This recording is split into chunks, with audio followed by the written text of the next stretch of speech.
berjumpa kembali dalam ibadah sekolah minggu di udara. Apa kabarnya adik-adik semua?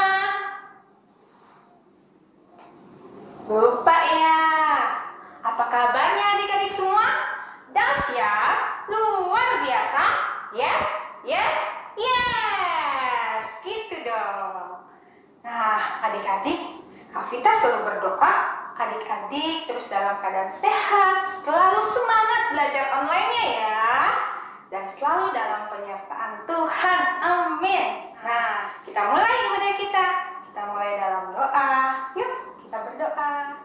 Bapa di dalam surga, kami sungguh mengucap syukur untuk kasih-Mu yang begitu besar dalam hidup kami. Terima kasih Tuhan Yesus yang baik. Kami siap untuk memuji Tuhan. Kami mau belajar firman Tuhan. Berkati Tante Emma yang akan menyampaikan kebenaran firman Tuhan. Berkati ibadah kami Tuhan.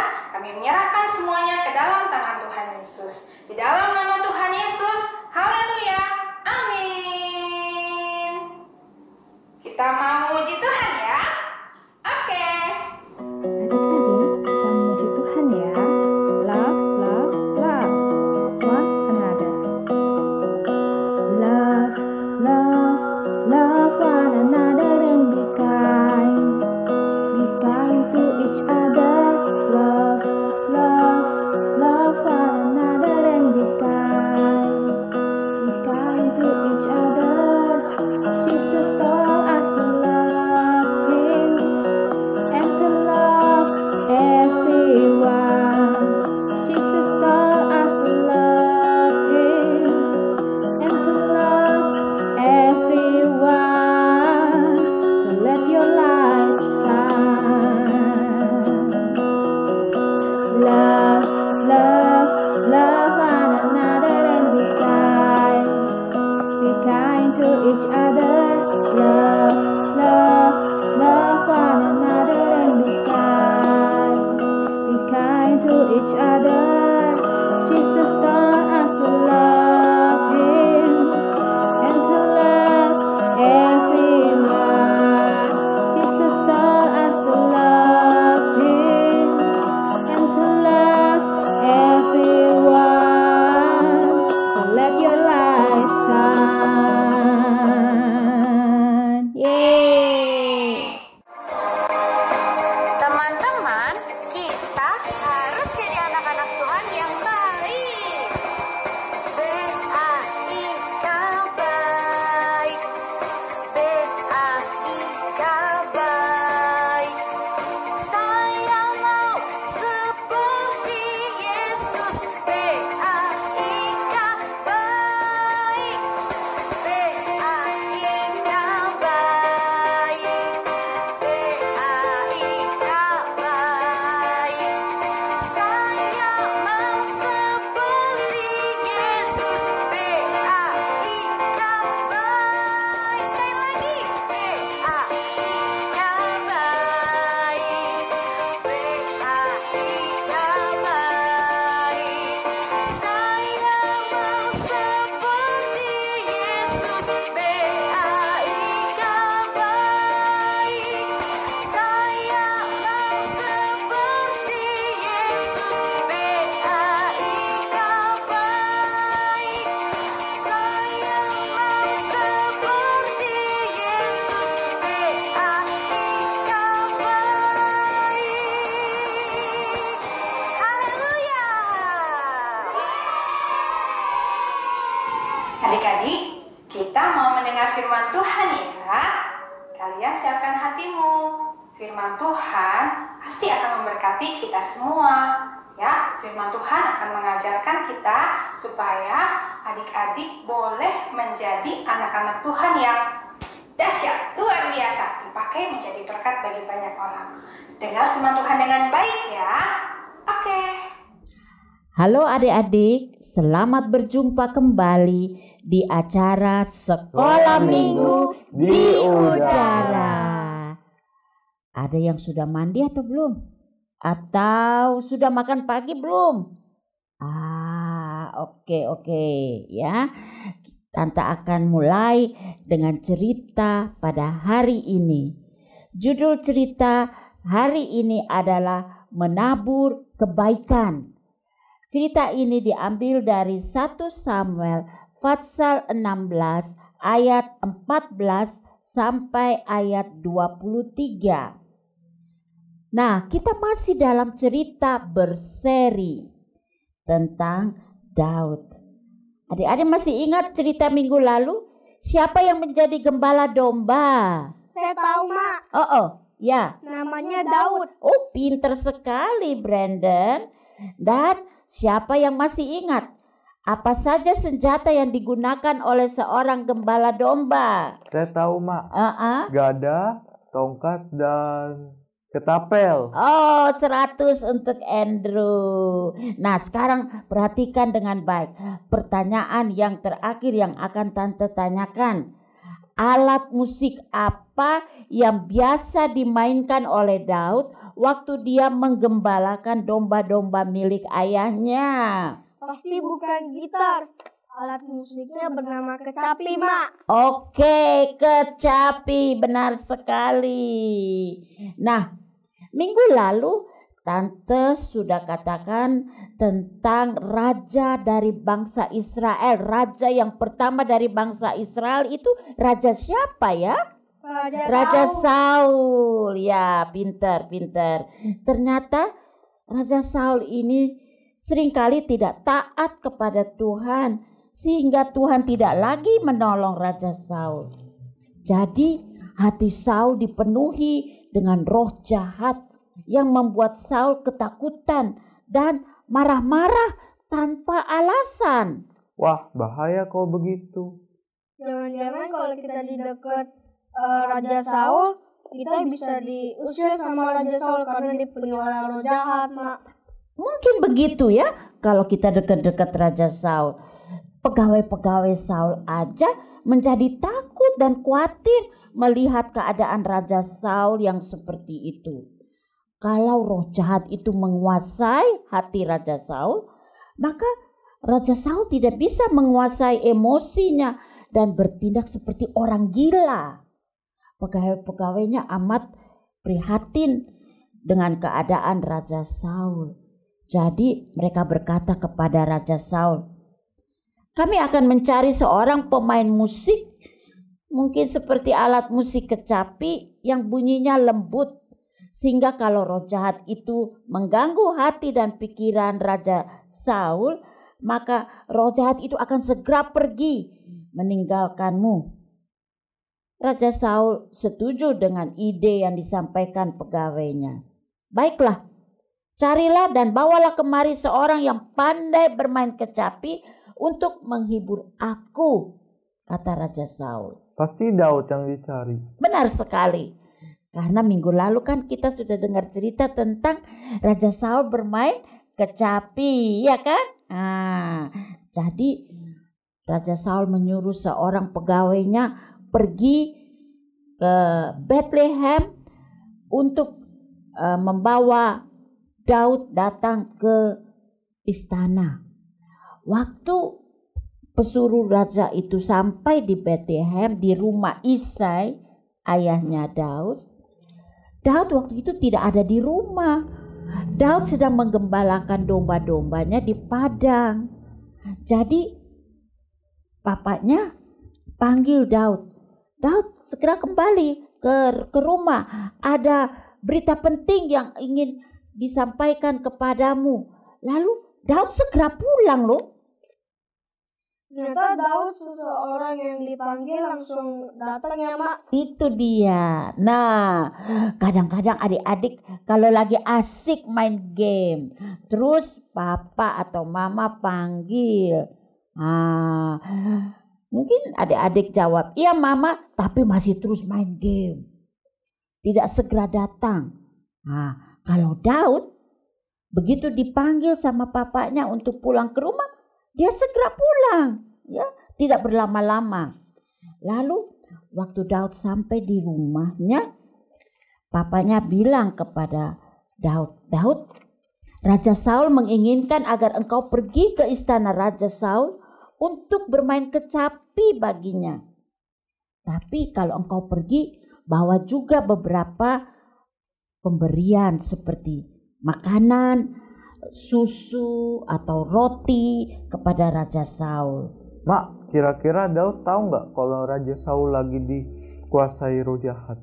Apa Daud tidak takut berada dekat-dekat dengan Raja Saul?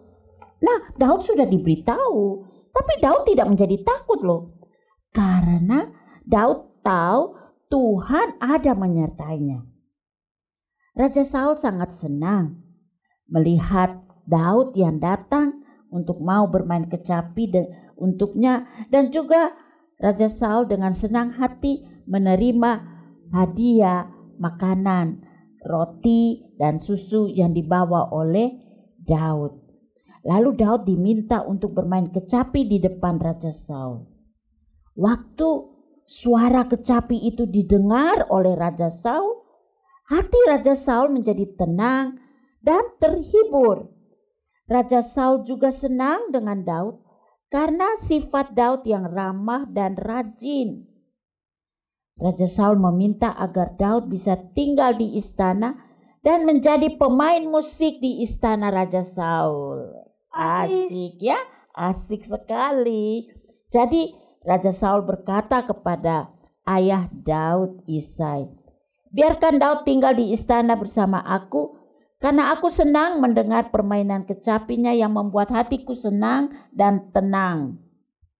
Isai setuju saja dengan usul Raja Saul. Jadi Daud sekarang tinggal di istana, dan setiap kali waktu roh jahat datang mengganggu hati Raja Saul menjadi marah-marah dan tidak tenang. Lalu Daud bermain kecapi. Waktu mendengar suara kecapi, Raja Saul menjadi tenang dan senang kembali. Enak juga ya Daud tinggal di istana. Kalau aku nggak mau tinggal di istana karena tidak bisa bermain dengan teman-temanku, kan tidak sembarang orang bisa masuk ke istana. Benar sekali. Tidak sembarangan orang bisa masuk ke istana ya. Dan dia tak bisa bebas ketemu teman-teman ya bermain. Nah, tapi pasti Tuhan punya maksud tertentu buat Daud. Maksudnya gimana kok? Benar juga ya apa yang dikatakan oleh Andrew. Tuhan punya maksud tertentu bagi Daud, karena selama Daud tinggal di istana Raja Saul, Daud belajar banyak tentang menjadi seorang raja. Raja Saul tidak menyadari bahwa pemuda yang suka bermain kecapi untuknya satu hari kelak akan menggantikannya menjadi raja. Oh begitu, Mak. Tuhan memimpin Daud ya, Mak? Iya, Tuhan memimpin Daud sehingga Daud bisa berada di istana Raja Saul.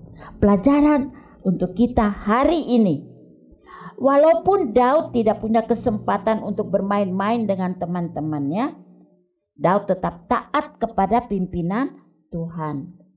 Dengan bermain kecapi untuk Raja Saul, Daud sedang menabur kebaikan.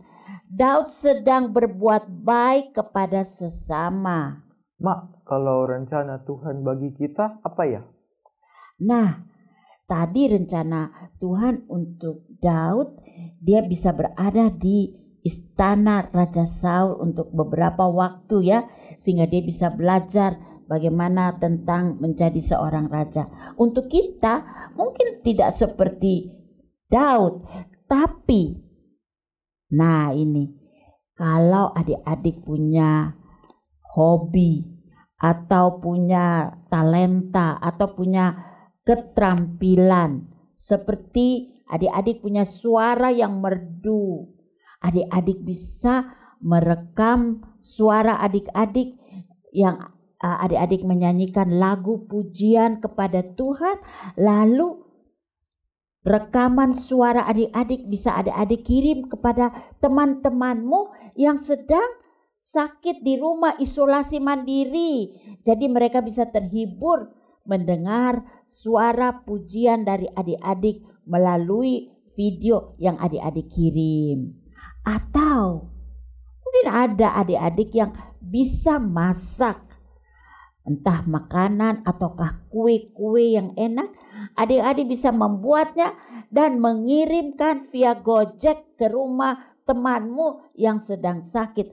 Nah, mereka pasti bisa menikmati hidangan makanan atau kue tersebut. Mak, tapi kan Brandon tidak bisa masak. Bagaimana dong? Kalau Brandon gak bisa masak, ya ini pertanyaan yang bagus. Mungkin Brandon bisa menggambar atau melukis satu lukisan yang indah, menggambar satu gambaran yang indah. Lalu adik-adik kirim ke temanmu yang sedang sakit. Dan di gambar itu adik-adik tulis ucapan get well soon, ya, cepat sembuh kan. Nah, pasti temanmu yang menerima itu akan senang. Itu berarti kehendak Tuhan atau rencana Tuhan bagi adik-adik untuk berbuat baik kepada sesama. Nah, adik-adik perlu berdoa minta Tuhan pimpin agar adik-adik bisa melakukan kebaikan kepada sesama. Nah, ayat hafalan kita hari ini. Oke? Siap semua? Ayat hafalan kita terdapat di Galatia 6 ayat 9a. Janganlah kita jemu-jemu berbuat baik. Apa artinya jemu-jemu ya? Artinya janganlah kita bosan-bosan untuk berbuat baik. Berarti perbuatan baik kita kepada sesama harus kita lakukan terus-menerus. Gak boleh berhenti, tapi terus-menerus waktu ada kesempatan kita lakukan kebaikan kepada sesama. Kita ulangi lagi ayat hafalan. Galatia 6 ayat 9a. Janganlah kita jemu-jemu berbuat baik. Nah, coba Brandon sekarang hafal ayat hafalannya. Galatia 6 ayat 9a. Janganlah kita jemu-jemu berbuat baik. Wow, 100 untuk Brandon. Kalau Koko Andrew? Bisa. Oke, coba. Galatia 6 ayat 9a. Janganlah kita jemu-jemu berbuat baik. Pintar sekali. Ayatnya amat singkat sehingga semua adik-adik bisa menghafal ayat ini. Oke? Jangan jemu-jemu berbuat baik. Kita akan berdoa setelah kita mendengarkan cerita ini dan kita berdoa mohon Tuhan memakai adik-adik semua agar bisa menjadi taat kepada perintah Tuhan untuk selalu mau berbuat baik kepada sesama. Mari kita berdoa. Tuhan Yesus, kami berterima kasih untuk cerita tentang Daud, di mana dia dengan kepintarannya yang Tuhan berikan, dia pintar bermain kecapi, lalu dia mau melakukan permainan kecapi itu untuk Raja Saul. Daud sudah melakukan kebaikan kepada Raja Saul. Kami berdoa Tuhan, tolonglah kami, walaupun kami masih kecil, tapi kami juga mau dipakai oleh Tuhan untuk melakukan kebaikan kepada sesama, mereka yang memerlukan pertolongan. Ada banyak teman-teman kami yang sedang sakit. Tolong kami agar kami dapat berbuat sesuatu kebaikan kepada mereka sehingga mereka juga bisa terhibur dengan kebaikan yang kami berikan. Terima kasih Tuhan Yesus. Tolonglah kami agar kami akan menjadi anak-anak yang taat kepada pimpinan Tuhan. Terima kasih Tuhan. Dalam nama Tuhan Yesus kami sudah berdoa. Haleluya. Amin.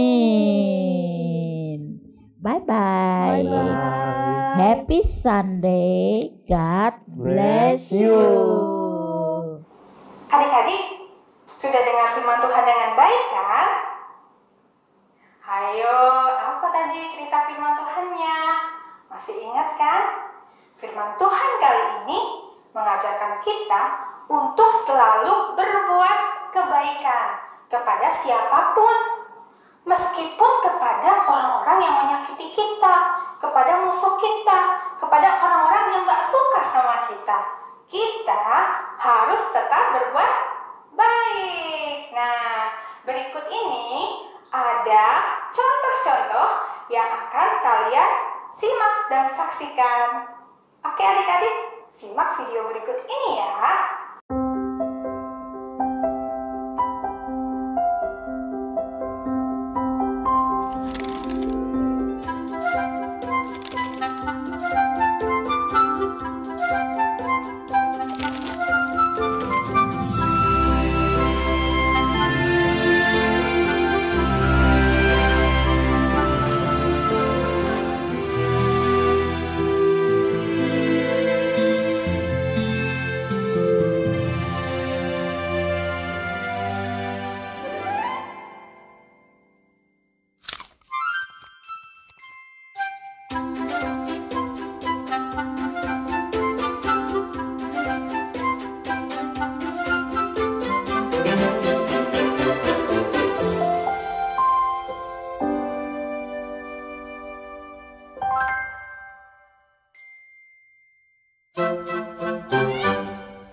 Nah, adik-adik, pilih dari beberapa contoh tersebut supaya adik-adik bisa kerjakan dan lakukan.